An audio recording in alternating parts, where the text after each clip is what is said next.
Student, विभिन्न classes we exam में आप लोगों का स्वागत है। आज हम आपको वृत्तों से संबंधित क्षेत्रफल का जो लास्ट चैप्टर चल रहा है उसका बहुत इंपॉर्टेंट क्वेश्चन आपको बताने जा रहे हैं। तो आप वीडियो को अंत तक देखिएगा और समझने की कोशिश करिएगा। उम्मीद है आप लोगों को ज़रूर समझ में आएगा। जो भी बच्चे हमारे सारे वीडियो को पढ़ रहे हैं, हम पर डे कुछ ना कुछ वीडियो में लॉजिक के साथ हम सवाल आपको बता रहे हैं, आपको वो समझ में ज़रूर आता होगा। तो आज का जो सवाल है बहुत अच्छा है, बहुत सुंदर है। थोड़ा सा कॉन्सेप्ट के ऊपर निर्भर करता है कि हम इस सवाल को कैसे सॉल्व करेंगे। जरा देखिएगा, कहता है दी गई आकृति में, ये जो आकृति आपके पास दी गई है कि आपको पेपर में दिया जाएगा कि ये आकृति है। दी गई आकृति में ABCD भुजा 14 सेंटीमीटर वाला एक वर्ग है। ये जो हमारे पास ABCD एक वर्ग है और इस वर्ग की जो भुजा है वो कितना है? 14 सेंटीमीटर का। कितना बेटा? 14। अब है क्या है? ये वर्ग है और वर्ग की प्रत्येक भुजा क्या होती है? बराबर होती है। तो ये भी 14 सेंटीमीटर का हुआ, यानी सारी भुजाएं कितनी होंगी? 14 सेंटीमीटर क्या होगा। और ये भी 14 सेंटीमीटर का होगा, इधर ये भी 14 सेंटीमीटर का होगा। ध्यान दीजिएगा सभी बच्चे, ये हो गया, ठीक है। सभी भुजाएं 14 सेंटीमीटर का हो गई। फिर उसके बाद क्या कहता है? A, B, C और D को केंद्र मानकर 4 वृत्त इस प्रकार खींचे गए हैं कि प्रत्येक वृत्त 3 शेष वृत्तों में से 2 वृत्तों को बाह्य रूप से स्पर्श करता है। ठीक है, बाह्य रूप से स्पर्श करता है मतलब देखिएगा, जैसे ABCD ये 4 शीर्ष हैं वृत्त के, वर्ग के 4 शीर्ष हैं और इसको केंद्र मानकर एक वृत्त खींचा, फिर इसको केंद्र मानकर दूसरा वृत्त खींचा। दोनों वृत्त एक दूसरे को क्या कर रहे हैं? स्पर्श कर रहे हैं। क्या कर रहे हैं? स्पर्श। अब जैसे इसको अगर हम केंद्र मान के खींचे तो इसको खींचा तो ये वाला वृत्त और ये वाला वृत्त देखो दोनों को स्पर्श कर रहे हैं, है ना। मतलब कोई भी एक वृत्त खींचते हैं तो अन्य मतलब सभी वृत्त एक दूसरे को स्पर्श करते हैं। लेकिन जैसे मान लो हमने ये वाला वृत्त खींचा, इस वाले वृत्त को जब से खींचा तो वृत्त 2 वृत्त इससे स्पर्श कर रहे हैं। बता रही समझ में? तो इसी प्रकार के हमने सभी वृत्त खींच दिए। आप कहता है ये जो बीच में छायांकित भाग है, इस छायांकित भाग का आपको क्षेत्रफल ज्ञात कीजिए। पहले तो ये समझिए बेटा कि ये छायांकित भाग है कहाँ पर। ध्यान दीजिएगा, तो छायांकित भाग है कहाँ पे? देखिएगा, वर्ग के अंदर है। कहाँ पर है?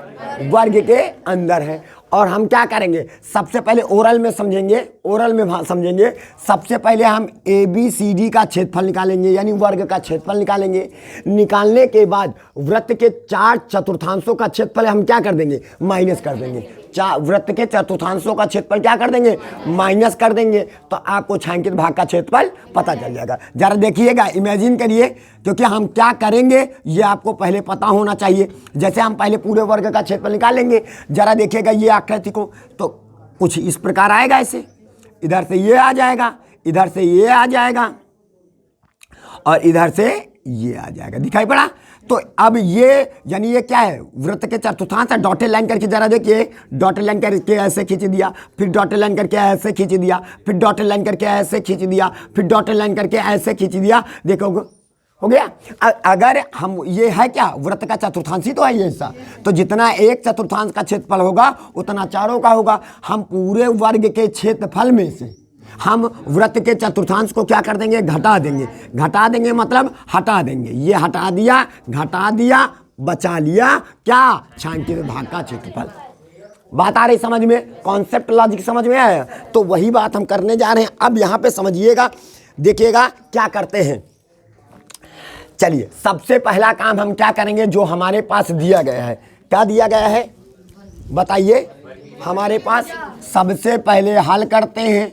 हल में हम सबसे पहले ABCD क्या है? ABCD एक क्या है? वर्ग है। वर्ग है और वर्ग की भुजा हमारे पास कितनी है?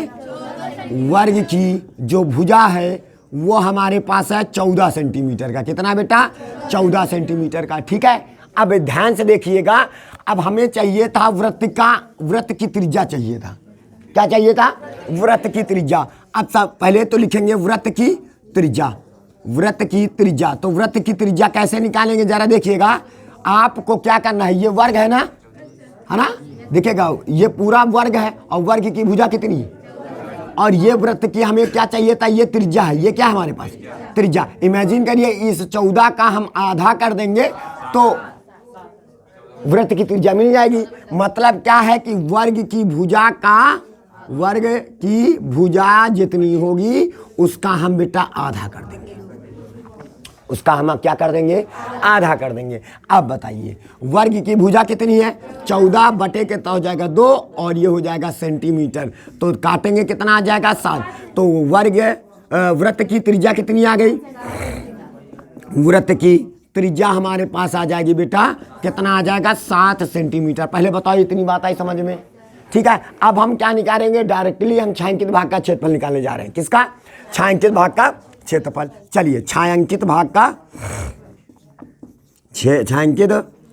का क्षेत्रफल अब कैसे निकालेंगे। हाँ बेटा देखिएगा कैसे निकालेंगे हम सबसे पहला काम करेंगे वर्ग का क्षेत्रफल माइनस का, है ना, चतुर्थांशों का क्षेत्रफल।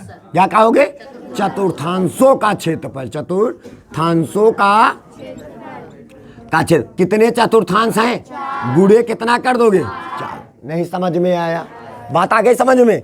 अब चलिए आगे देखते हैं। तो वर्ग का क्षेत्रफल का सूत्र क्या होता है, भुजा स्क्वायर होता है, ये कर दिया हमने, माइनस का 4 लिख लिया, और चतुर्थांश का क्षेत्रफल क्या होता है, पाई r स्क्वायर बटे 4, ये वाला 4 ये लिख लिया। वृत्त का क्षेत्रफल का सूत्र क्या होता है, पाई r स्क्वायर, और चतुर्थांश का है तो बटे 4 कर दीजिएगा। इस 4 से इस 4 कैंसिल हो जाएगा, तो हमारे पास भुजा कितनी आई, 14, तो 14 का होल स्क्वायर कर देंगे, माइनस का पाई का मान 22/7 और r का मान 7 गुणे कितना कर देंगे 7, ठीक है। 7 से 7 कैंसिल हो जाएगा, 14 का वर्ग 196 माइनस का 22 सत्ते 154 हो जाएगा। जो भी निकलेगा वो सेंटीमीटर स्क्वायर में आ जाएगा। नहीं समझ में आया, बाउंस मार गया हमको लगता है। अच्छा अब 196 में 154 को घटा देंगे, 6 में 4 निकल गया 2, और 9 में 4 निकल गया, 9 में 5 निकल गया 4, और 1 में 1 गया कुछ नहीं, तो ये हो जाएगा 42 वर्ग सेंटीमीटर। यही छायांकित भाग का क्षेत्रफल हो जाएगा। कोई दिक्कत परेशानी, सबको समझ में आ गया। चलिए अगले वाले सवाल को देखते हैं। आप देखिएगा ये सवाल है, कहता है एक वर्गाकार रुमाल पर ये वर्गाकार रुमाल है, क्या है, वर्गाकार रुमाल। कहता है पर 9 वृत्ताकार डिजाइन बने हैं। कितने, 1 2 3 4 5 6 7 8 9 बने हैं, जिसमें से प्रत्येक की त्रिज्या 7 सेंटीमीटर है। जितने भी वृत्त हैं सारे वृत्तों की त्रिज्या 7 सेंटीमीटर। देखिए आकृति को देखो। कहता है रुमाल के शेष भाग का क्षेत्रफल बताओ, मतलब उस भाग का क्षेत्रफल बताओ जहां पर आकृति नहीं बनी है। अच्छा यानी आपको ये भाग का क्षेत्रफल बताना है। किस भाग का बताएंगे बेटा, ये जो बीच में हिस्सा है, ये जितने हिस्से हैं इन शेष भागों का आपको क्षेत्रफल बताना है। ये जो शेष भाग हैं उनका क्षेत्रफल बताना है। दिखा पड़ रहा है, ये भागों का क्षेत्रफल, ये जो छोटे छोटे चीजें रह गई हैं इन सब का क्षेत्रफल आपको बताना है, इनका क्षेत्रफल बताना है।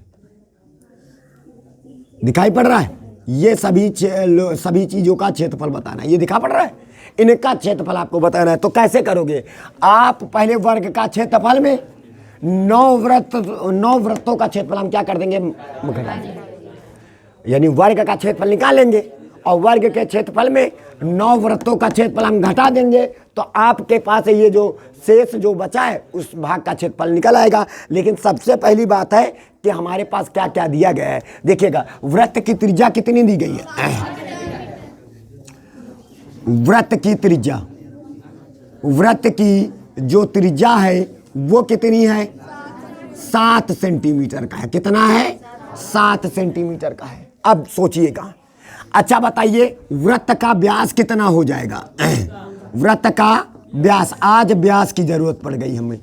व्यास बराबर 2 गुणे त्रिज्या होता है, क्या होता है, अब यहाँ पे 2 रखिए, गुणे 7 रखिए, और हो जाएगा हमारे पास टोटल 14 सेंटीमीटर का हो जाएगा।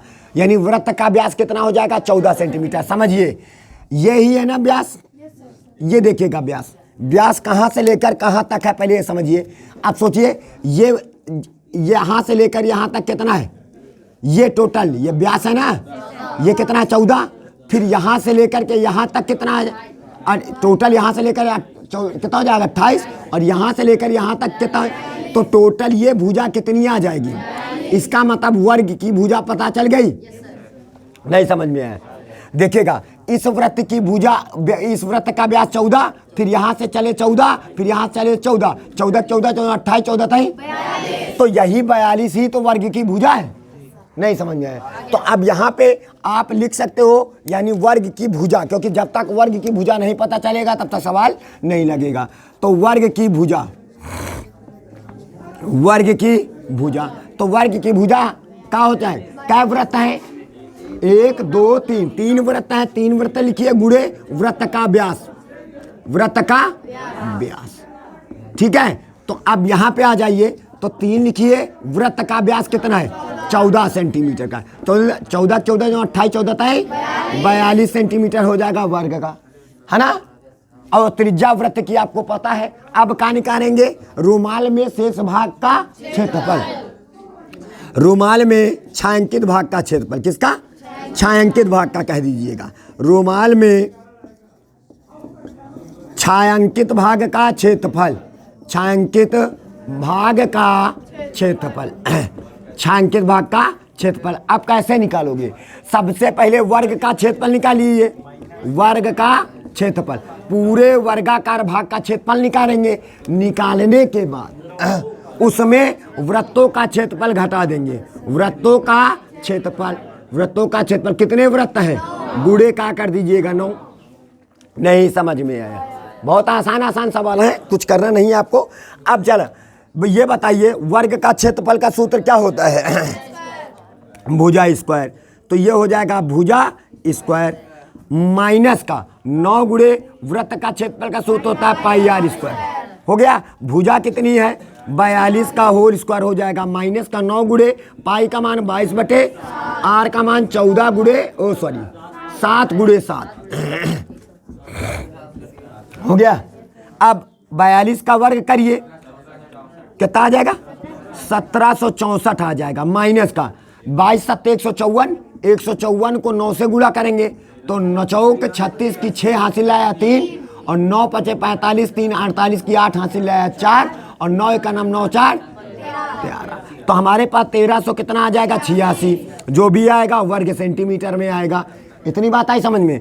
अब यहाँ पे 4 में, अब इसको घटा देंगे, 4 में 6 जाएगा नहीं, तो पड़ोसी सुधार लिया, 14 14 में 6 निकल गए 8, 14 में 6 निकल गए 8, यहाँ क्या बचे 5, एक उधार ले लिया 15, 15 में 8 निकल गए 7, हो गया। यहाँ बचा 6, 6 में 3 निकल गए, 1 में गया कुछ नहीं, वर्ग सेंटीमीटर, यही हो जाएगा छायांकित भाग का क्षेत्रफल। बात आ रही समझ में, ठीक है। तो आज से आप लोगों को ये सारे दोनों क्वेश्चन आपको पूरा समझ में जरूर आया होगा। एक क्वेश्चन बचा है, वो थोड़ा लेंथी है, वो आपको अगले पार्ट में हम बताएंगे। जय हिंद, जय भारत।